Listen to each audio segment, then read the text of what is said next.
Bonjour à tous. Alors, moi, c'est un retour d'expérience un peu particulier puisque le journal n'existe pas encore. Donc, je vais vous faire le retour d'expérience. On m'a demandé de faire le retour d'expérience de ce qu'on est en train de faire pour l'instant. Donc, je vais essayer d'être prendre un peu de recul. Hebdo, c'est un hebdomadaire papier qui va sortir le 12 janvier et qui est un hebdomadaire sans publicité et qui se veut généraliste, donc avec une offre très différente de ce qui est pas un news magazine, mais toutes les semaines une enquête exclusive, un grand reportage et plein d'autres rubriques qui puissent toucher un plus large public. Donc c'est fondé sur l'expérience qu'on a eue avec 21 et 6 mois, c'est-à-dire des journaux sans publicité, de pur journalisme, et qui ont comme particularité de prendre à rebrousse-poil, je dirais, l'ensemble de l'économie dans l'idée de segmenter et de cibler ses lecteurs.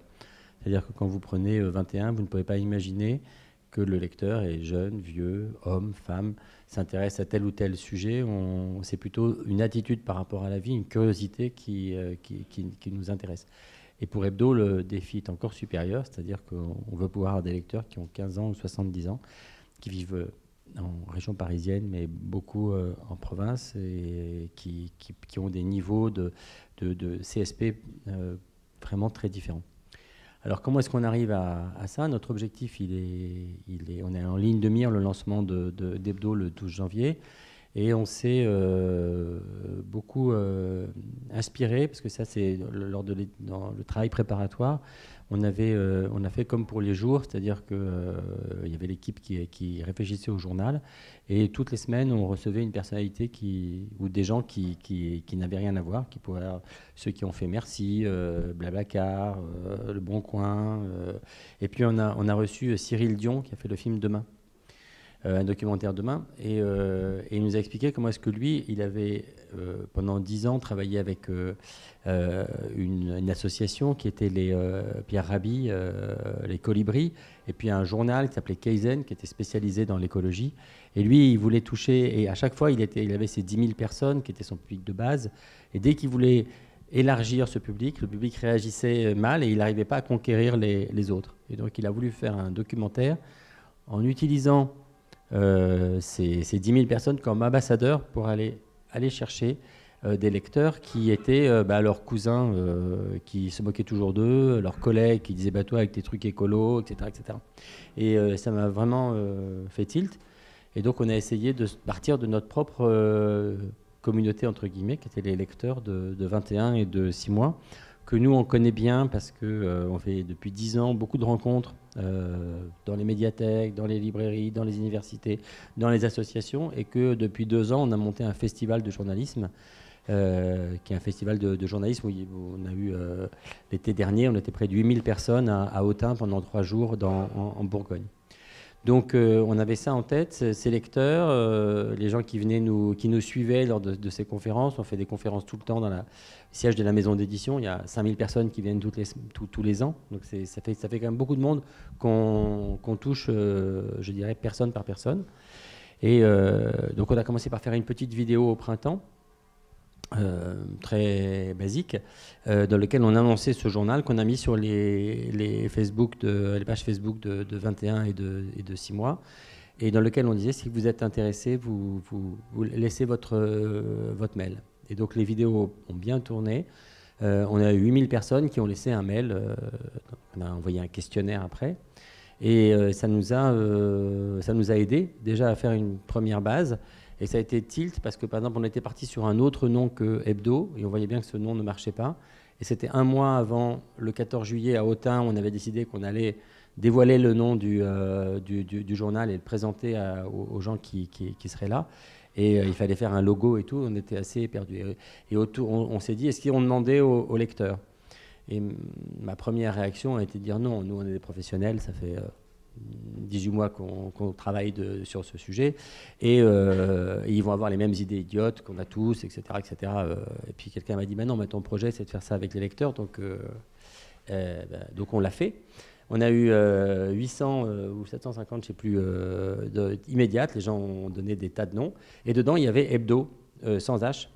qui nous a tout de suite fait tilt, parce que c'était à la fois la beauté de ces lettres, et puis le fait que ça permettait de comprendre que c'était toutes les semaines, ce qui n'était pas évident. Et puis il y a les problèmes de propriété littéraire auxquels on échappait, parce qu'avec l'hebdo, il y a eu l'hebdo en Suisse avec un H, et c'était propriétaire de Ringier. Donc on est parti là-dessus, mais après pour vous dire comment est-ce qu'on travaille avec le lecteur, je m'étais dit, je peux pas. J'ai vu qu'il s'appelait dominique@projetcafé.com. J'étais regardé, et Projet Café, c'était très très bien fait. D'ailleurs, c'est un site de café équitable.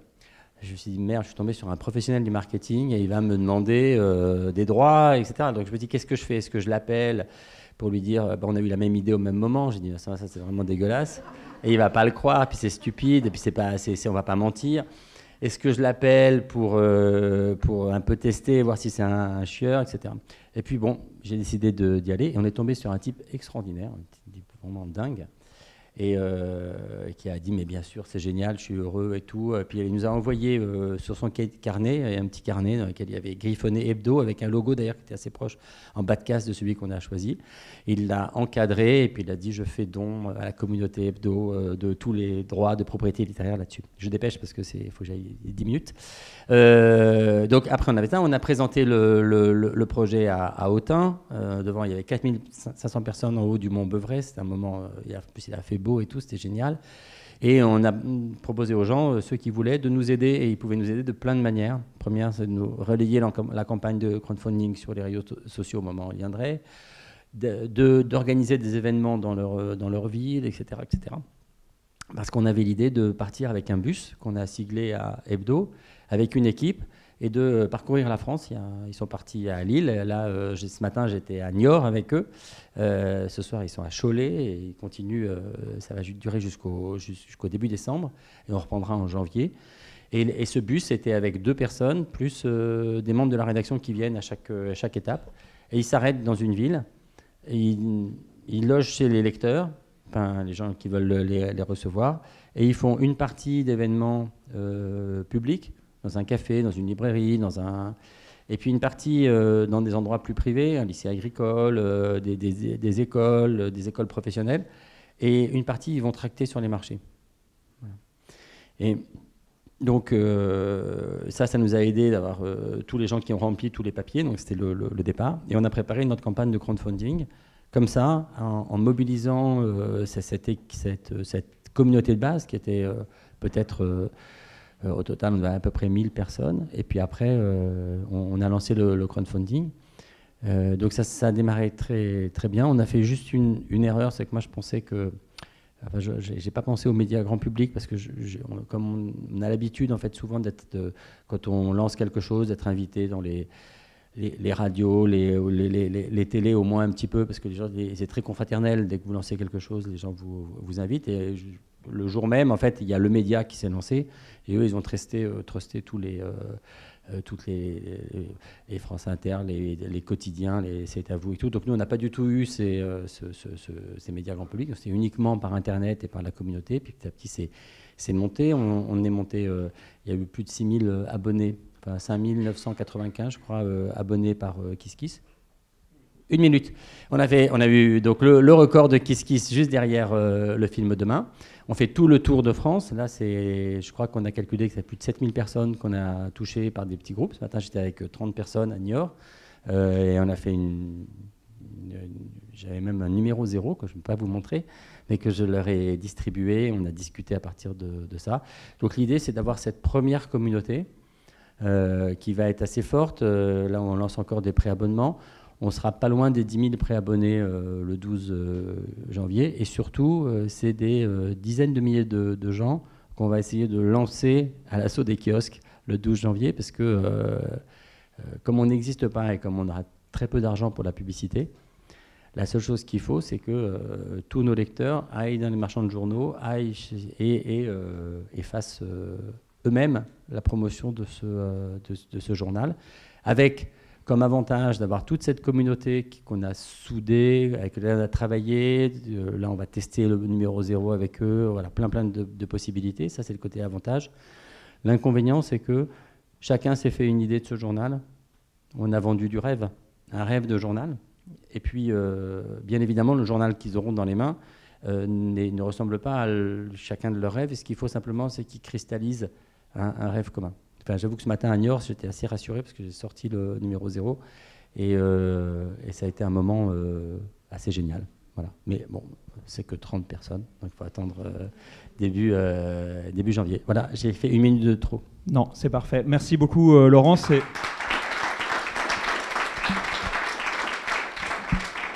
une des plus belles campagnes de crowdfunding média qu'il y a eu en France, et c'est vraiment intéressant sur comment on transforme des lecteurs en ambassadeurs, etc. Et comment on arrive à embrancher cette chaîne-là.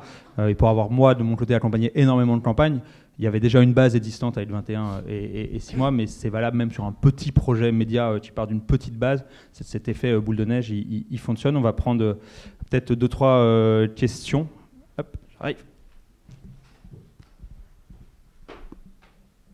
Merci. Bonjour. Je voulais savoir comment vous aviez conçu cette stratégie justement de partir de l'IRL pour aller conquérir des gens sur les réseaux, de les fédérer. Est-ce que vous l'avez conçu? Est-ce que vous avez fait appel à des spécialistes pour l'imaginer, ou est-ce que vous l'avez fait au feeling? On l'a fait au feeling. Bon, d'abord, là, quand même, ça fait 20 ans que moi je suis éditeur et que j'ai donc l'habitude d'aller chercher les lecteurs. On a eu l'expérience de 21. Et puis, il y a cette histoire de Cyril Dion qui nous avait marqué. L'équipe de Kiss Kiss nous a énormément aidé aussi, de bien expliquer comment est-ce qu'il fallait faire. Et il y avait une part de risque parce que derrière, on a des investisseurs, on va ouvrir le capital qui vont venir pour 20%, 20-25%, plein de petits investisseurs. On négociait des cautions bancaires, des prêts bancaires. Et le crowdfunding, en fait, soit ça ne marchait pas et par effet domino, ça devait être plus compliqué pour le reste. Et le fait que ça ait marché, c'est incroyable. C'est-à-dire que la BPI a garanti 70% de millions, les investisseurs arrivent. Je ne dis pas que c'est l'opulence, loin de là, mais en tout cas, le fait, et comme on avait 40 journalistes qu'on a recrutés, c'est lourd, avec des gens qui quittaient des médias importants, on a pris un risque en mettant la charrue avant les bœufs, c'est-à-dire en essayant de faire la campagne avant même de boucler le tour de table, mais il nous paraissait que c'était essentiel dans la validité et la validation du projet. Donc voilà, on avance en marchant, mais c'est très souple, très agile, et c'est fabuleux, quoi. C'est fabuleux. Enfin, j'avoue que ça, je le demande à tout le monde, il faut faire ça. Enfin, quand on peut, et je pense que c'est vrai pour une petite échelle, à une plus grosse comme nous, à une encore plus grosse comme le média ou d'autres, qui s'appuient sur un réseau politique ou des réseaux beaucoup plus puissants que nous. S'il y a d'autres questions dans la salle, Nicolas, j'ai vu que tu en avais une, mais à part le grand chef, quelqu'un a une question? Bon, Nicolas. Non, mais en fait, Nathalie, c'est un peu le même ordre. Moi, je suis fasciné à quel point, en fait, quand vous racontez votre truc, vous êtes en train de créer un mouvement politique, on est presque proche du grassroots, assez classique. Très différent du média, qui est aussi, lui, beaucoup puisé dans des cultures de mobilisation, d'engagement, etc. Et ça, je trouve ça assez intéressant parce que c'est un paysage, je pense, en tout cas en termes de témoignage, pour des entrepreneurs médias qui souvent se pensent dans un champ purement économique ou qui ont du mal à l'aborder, qui ne sachent pas. Or, ce lien d'engagement avec un public, cette sincérité, elle est très forte. Et donc, ouais, ma question était un peu d'où venait l'inspiration aussi, mais c'est à peu près la même, voilà. C'est cette logique d'aller au-devant des gens, descendre dans le confort. Je rajoute juste une chose, ce qui est capital, c'est que tout le projet du journal, il est fondé sur une relation directe avec les lecteurs. Et on ouvre cette plateforme qui a commencé pour les préabonnés de Kiss Kiss, qu'on a appelé La Source, qui a commencé il y a 2 jours. Et vraiment, il y a le fait de dormir chez eux, il y a le fait de faire appel à leur expertise, il y a le fait de faire appel à leur témoignage. Si on arrive, compte tenu de la qualité des journalistes qu'on a réunis, on arrivera à faire un bon journal. Enfin, je pense qu'on a de quoi faire un bon journal. On ne fera un grand journal, une vraie aventure, que si on arrive à renouer ce lien très très puissant avec les lecteurs. Et ça, ce n'est possible qu'en étant à la fois dans des assemblées comme les vôtres, avec plein d'esprits très, très intelligents, d'entrepreneurs, des gens comme ça, et d'avoir été à Niort dans la petite librairie et ce soir à Cholet avec la réunion Tupperware, avant-hier dans un lycée agricole. Enfin, c'est comme ça qu'on y arrive. On n'arrive jamais à être complètement là-haut. Et le virtuel donne facilement cette impression. Et il faut vraiment être au ras du sol. Et l'autre chose, c'est que je pense qu'on savait qu'en déclenchant ce rêve, en vendant ce rêve, il y avait un effet de déception très fort. Si c'est juste vous donnez pour le crowdfunding, puis vous avez votre DVD, puis voilà, il ne se passe rien.